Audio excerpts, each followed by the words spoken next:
Video பார்க்குற எல்லாருக்கும் வணக்கம். இது உங்கள் ரெஸ்லிங் கிங் தமிழ். நான் உங்கள் ரகுமான். எல்லோரும் நல்லா இருக்கீங்களா? இன்றைக்கும் நம்ம சேனலில் இன்ட்ரெஸ்டிங்கான ஒரு சில ரெஸ்லிங் செய்திகளை பற்றி தான் பார்க்க போகிறோம். ரோமன் ரெயின்ஸ் WWE எந்த லெவலில் இருக்கிறாரு? எப்பா அவர் காட் மோடில் இருக்காருப்பா. WWE இருக்கிறதுலையே ஒரு ஹையஸ்ட்டு சேலரி வாங்குறதில் அவர் ஒருத்தர். அவர் குடும்பத்திலேருந்து வந்தவங்க தான் இப்போ WWE ஆட்டி படைச்சிட்டு இருக்கிறாங்க. ஈவன் தற்போதைக்கு பிளட் லைனில் புதுசாக ஜாயின் ஆகிருக்கிற ஜேக்கப் ஹார்ட் வரைக்கும். நான் சொன்னது உண்மை தானே? ரோமன் ரெயின்ஸுடைய ஃபேமிலி மெம்பர்ஸ் தான் முழுக்க WWE இப்போ ஆட்டி படைச்சிக்கிட்டு இருக்கிறாங்க. அந்த வகையில் நான் இப்போ சொன்னேன் தெரியுமா, இந்த வகையில் அடுத்ததாக பிளட் லைனில் புதுசாக பார்த்தீங்கன்னா வரதுக்கு ஒருத்தர் ரெடி ஆகிட்டாரு. WWE பார்த்தீங்கன்னா பர்ஃபார்மன்ஸ் சென்டரை அடிக்கடி நடத்துவாங்க. அதில் நீங்கள் ஒரு ரெஸ்லர் சின்ன இண்டிபெண்டன்ட் ரெஸ்லிங் கம்பெனியில் சண்டை போட்டாலும் சர்டிஃபிகேட் இருக்கும். அந்த சர்டிஃபிகேட்டை உபயோகப்படுத்தி நீங்கள் உங்களுடைய ஸ்டார் மதிப்பெண்ணை பயன்படுத்திக்கிட்டு WWE பர்ஃபார்மன்ஸ் சென்டரில் டபுள் பர்ஃபார்மன்ஸ் ட்ரெயினர்கிட்ட உங்களுடைய திறமையை வெளிப்படுத்தலாம். அதன் மூலிமா அப்ரோச் பண்ணி கான்ட்ராக்டை கூட வாங்கலாம். அந்த வகையில் தான் பார்த்தீங்கன்னா எக்கச்சக்க பேர் வந்துருக்கிறாங்க. நம்ம சோலோ சிகாவை பற்றி சொல்லணும்னா அவர் பர்ஃபார்மன்ஸ் சென்டர்லேருந்து தான் மெயின் ராஸ்டருக்கு வந்தார். ரோமன் ரெயின்ஸோடைய கசின் அப்படிங்கிற ஒரு மிகப்பெரிய பேர் இருந்ததுனால அவருக்கு ஈஸியாக பார்த்தீங்கன்னா அவருக்கு WWE வர்றதுக்கான அந்த இடம் கிடச்சிது. அதுக்கப்புறமா ரோமன் ரெயின்ஸ் கூடயே சேர்ந்தார். ரோமன் ரெயின்ஸே ஒரு காலத்தில் வீழ்த்தினார், ட்ரைபல் சீஃப் ஆனார். அதுக்கப்புறமா ரோமன் ரெயின்ஸ் எவ்வளோ கஷ்டப்பட்டு சோலோ சிகாவிட்ட இருந்து அந்த ஊலாஃபாலா மாலையை வாங்கினார் அப்படிங்கிறது அவங்க எல்லாருக்குமே தெரிஞ்ச விஷயம் தான்.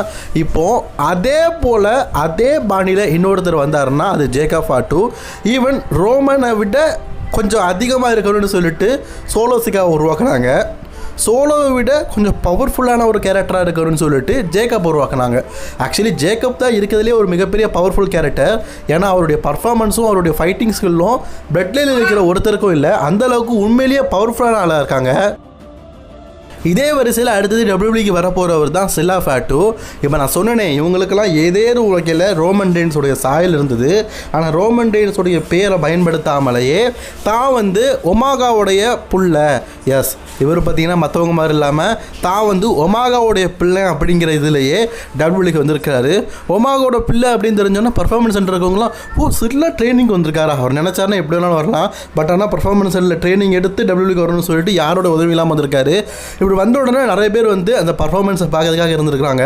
உண்மையிலேயே ரோமனை விட சோலோவை விட ஜேக்கப்பை விட அதிகமாக பவர்ஃபுல்லாக சண்டை போட ஒரு நபராக சில்லா ஃபேட்டு இருந்திருக்காரு. ஈவன் நிறைய பேர் பார்த்தீங்கன்னா சில்லா ஃபேட்டோ நம்ம இப்போவே வந்து WWE அப்ரோச் பண்ண சொல்லுவோம், கண்டிப்பாக அவருக்கு WWE கான்ட்ராக்ட் கொடுப்பாங்க அப்படிங்கிற மாதிரி சொல்லியிருக்கிறாங்களாம். ஸோ சில்லா ஃபேட்டுவை நெக்ஸ்ட் லெவலுக்கு, அதாவது இது பர்ஃபார்மன்ஸ் சென்டர் தான். WWEல பார்த்தீங்கன்னா செல்வாக்கு இல்லாதவங்க, இந்த கஷ்டப்பட்டு முயற்சி வருவாங்க சொல்லுவாங்களா, அப்படிப்பட்டவங்க வரலாம். ஆனால் சில்லா ஃபேட்டு வரணும்னா ரோமன் ரெயின்ஸில் ஒத்த நொடி ஒரு அப்ரோச்மெண்ட் கேட்டால் போதும் WWE சேர்த்துருவாங்க. அப்படி இல்லாமல் டேரெக்டாகவே பார்த்தீங்கன்னா பர்ஃபார்மன்ஸ் சென்டரில் ட்ரைனிங் எடுத்து அதில் செலக்ட் ஆகி வரலான்னு சொல்லி வந்திருக்காரு. உண்மையிலேயே நல்ல விஷயம் தான். இவருடைய பர்ஃபார்மன்ஸை பற்றி நான் ஆல்ரெடி சொன்ன மாதிரி தான், ரோமனை விட சோலோவை விட ஜேக்கப் இவங்களை விட ரொம்பவே சூப்பராகவே நல்லா பர்ஃபார்மன்ஸை பண்ணியிருக்கிறாராம். கூடிய சீக்கிரம் WWE இவருக்கு பார்த்தீங்கன்னா ஒரு ஆஃபரை கொடுத்து இந்த 2026க்குள்ளேயே கொண்டு வருவாங்கன்னு சொல்லி எதிர்பார்க்கலாம். எனக்கு ஆக்சுவலி பிளட் லைனில் இருக்கிறதுலையே சில்லா ஃபேக்டரி ரொம்ப பிடிச்சிருக்குது. ஏன்னா நான் இப்போ சொன்னவங்க எல்லாருமே பார்த்தீங்கன்னா WWE வந்ததுக்கப்புறமா ஒரு ஃபேமானாங்க.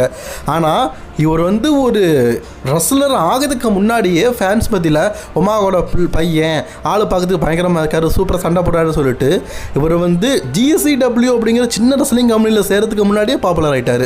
இப்போ ஒரு WWE NXTல கூட வரல, ஆனால் பல பேரால் பேசப்படுற ஒரு ரெஸ்லராக சில்லா ஃபேக்ட் இருக்கார். அப்போ இவர் மட்டும் WWEக்கு வந்தால் யோசிச்சு பாருங்களேன் எந்த அளவுக்கு வலம் வருவான்னு. எனக்கு ஒரு செய்தி கிடச்சிருக்குது, இது நடக்குமான்னு தெரில. பட் ஆனால் அந்த செய்தியை பற்றி சொல்கிறேன். ஓபா ஃபெமி இந்த 2026 கிங் ஆஃப் த ரிங்கில் இருக்கிறாரு. நான் ஆல்ரெடி சொன்ன மாதிரி தான், கிங் ஆஃப் த ரிங்கோடைய ஃபைனல் வரைக்கும் போனாலும் ஓபா ஃபெமி வெற்றி பெறுறது டவுட்டான விஷயந்தான். WWE பார்த்தீங்கன்னா வேறு ஏதோ பிளான் பண்ணி வச்சுருக்கிறாங்க. இப்போ பிராக் லெஸ்னருக்கும் ஓபா ஃபெமிக்கும் WWE பார்த்தீங்கன்னா ஒரு பார்ட் 3 மேட்சை இந்த வருஷம் நடத்தலாம் அப்படின்னு சொல்லிட்டு பிளான் போட்டு வச்சுருக்கிறாங்க. மேபி இந்த மேட்ச் இந்த வருஷம் சம்மர் ஸ்லாமில் கூட நடக்கலாம். வீக்லி ஓபா ஃபெமி பார்த்தீங்கன்னா பிராக் லெஸ்னரை வம்புழுதுகிட்டே இருக்காரு. அது உங்க எல்லாருக்குமே தெரிஞ்ச விஷயம் தான். அதனால மேக்ஸிமம் இவங்களுக்குள்ள பார்ட் 3 மேட்ச் நடக்கிறது ஓரளவுக்கு கன்ஃபர்மேஷன் அப்படின்னு சொல்லலாம். இப்போ நெக்ஸ்ட் வீக் பார்த்தீங்கன்னா WWE வந்து நைட் ஆஃப் சாம்பியன்ல நடக்கிற கிங்குக்கான டோர்னமெண்ட்டில் செமிஃபைனலாக ஓபா ஃபெமிக்கும் டாமினிக் மிஸ்டீரியோக்கும் மேட்ச் நடக்கிறாங்க. அஃப்கோர்ஸ் இந்த மேட்ச்சில் நமக்கு தெரியும் டாமினிக் தோற்றுருவார், ஓபா ஃபெமி தான் வெற்றி பெறுவார்னு. ஆனால் இந்த இடத்துல WWE பார்த்தீங்கன்னா ட்விஸ்ட் அடிக்கிறதுக்கும் வாய்ப்பு இருக்குது அப்படிங்கிற மாதிரி சொல்லப்பட்டிருக்குது. அது என்னப்பா ட்விஸ்ட் அப்படின்னு கேட்டிங்கன்னா, Dominik Mysterio beat the Oba Femi. Actually இது நடக்கிறதுக்கு வாய்ப்புகள் ரொம்ப கம்மி தான். ஆனால் அவங்க சொல்லியிருக்கிற பாணியை பார்த்தா நடக்க வாய்ப்பு இருக்குதோ அப்படிங்கிற மாதிரி எனக்கு தோணுது. கடந்த சில வாரங்களாக ஓபா ஃபெமி என்ன சொல்கிறாரு, ப்ராக் திருப்பி வா, 1 vs 1 தான் இருக்குது, அதை டையோ பண்ணுறதுக்கு நான் உங்களுக்கு உதவி பண்ணுறேன் அப்படின்னு. அதாவது பார்ட் 3 மேட்ச்சுக்கு நான் ரெடியாக இருக்கிறேன், நீ ரெடினா நான் ரெடி அப்படிங்கிற மாதிரி ஓப்பனாகவே பார்த்தீங்கன்னா ஓபா ஃபெமி வந்து ப்ராக் லெஸ்னரை சேலஞ்ச் பண்ணியிருக்காரு. இதெல்லாம் பார்த்துட்டு ப்ராக் லெஸ்னர் இந்த வாரம் நடக்க போகிற மண்டே நைட்டாக ரிட்டர்ன் ஆகி ப்ராக் லெஸ்னர் ஓபா ஃபெமி அட்டாக் பண்ணார்னா அது வந்து ஒரு மெயினான பாயிண்ட்டாக இவங்களுக்குள்ள சம்மர் ஸ்லாமில் மேட்ச் நடக்கிறதுக்காக ஒரு மெயின் புள்ளியாக இருக்கும் அப்படின்னு சொல்லப்படுது. அதனால் இந்த வாரம் நடக்க போகிற மண்டே நைட்ராக்கு ப்ராக் லெஸ்னர் வரலாம். ஆக்சுவலி ஓபா ஃபெமியை யாருமே பீட் பண்ண முடியாத ஒரு நாயகனாக தான் WWE காட்டுறாங்க. ஆனால் ப்ராக் லெஸ்னர் வந்து ஓபா ஃபெமியை அட்டாக் பண்ணி அதன் மூலியமாக டாமினிக் வெற்றி பெறதுக்கும் வாய்ப்பு இருக்குது. என் கவுண்டவுன் முறைப்படி கூட இருக்குது. ப்ராக் லெஸ்னர் வந்து ஓபா ஃபெமிக்கு ஒரு எஃப்ஐ போட்டுட்டு போனார் வைங்களேன், 10 கவுண்டவுன் முறையிலையும் பார்த்தீங்கன்னா டாமினிக் மிஸ்டீரியோ வெற்றி பெறதுக்கு வாய்ப்பு இருக்குது. ஓபா ஃபெமி மாதிரியான ஒரு மிகப்பெரிய ரெஸ்லர் அவர் இப்போ தான் WWEக்கு வந்திருக்கிறாரு. உண்மையை சொல்லணும்னா டாமினிக் மிஸ்டீரியோ தான் சீனியர். அவர் WWEக்கு வந்து 5 வருஷம் ஆயிடுச்சு. ஏஜ் டிஃபரன்ஸுங்கிறது 2 பேருக்கும் ஒரே ஏஜ் தான். ஆனால் டாமினிக் 22 வயசுலேயே WWE வந்துட்டார், 22 வயசுலேயே செத்ரோன்ஸ் கூட மோதிருக்காரு. அப்படிங்கிற பல திறமைகள் பார்த்தீங்கன்னா அவர்கிட்ட இருக்குது. அப்படிப்பட்டவர் இப்போ ஜெயண்ட் சிட்டிக்கு இருக்கிற ஓபா ஃபெமியை பீட் பண்ணார்னா உண்மையிலே நல்லாயிருக்கும். அப்படி ஒரு வேளை நடந்துச்சுன்னா கண்டிப்பாக WWE பார்த்தீங்கன்னா இந்த வருஷம் சம்மர் ஸ்லாமுக்காக ப்ராக் லெஸ்னருக்கும் ஓபா ஃபெமிக்குமான மேட்சுக்காக ஸ்டோரி லைனை டெவலப் பண்ணுறாங்க அப்படிங்கிறத நம்ம தெரிஞ்சுக்கலாம். சரி, என்ன பண்ணுறாங்க, என்ன நடத்துகிறாங்க அப்படிங்கிறத இந்த வாரம் நடக்கப்புறம் மண்டே நைட் ராவை பார்த்தா தெரிஞ்சிடும். ப்ரோ, அப்போ ஸ்மாக் டவுனில் என்ன நடக்கும்னு கேட்டிங்கன்னா வழக்கம் போல தான் ஸ்மாக் டவுன் நொட்டிட்டு போவோம்.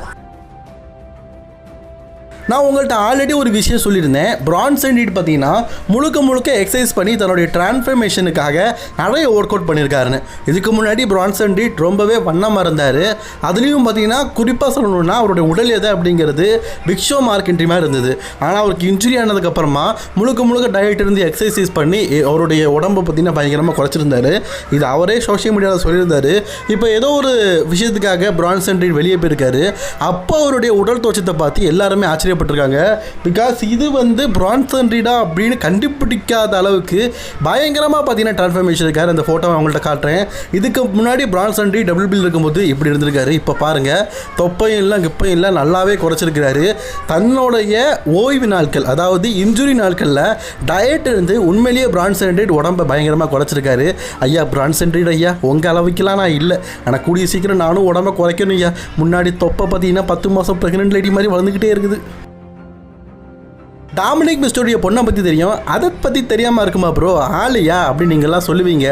டாமினிக் மிஸ்டீரியோ பார்த்தீங்கன்னா ரே மிஸ்டீரியோடைய அப்பா. ஆனால் இப்போ டாமினிக் மிஸ்டீரியோ இவ்வளோ பெரிய ஆளாக வளர்ந்துட்டார்.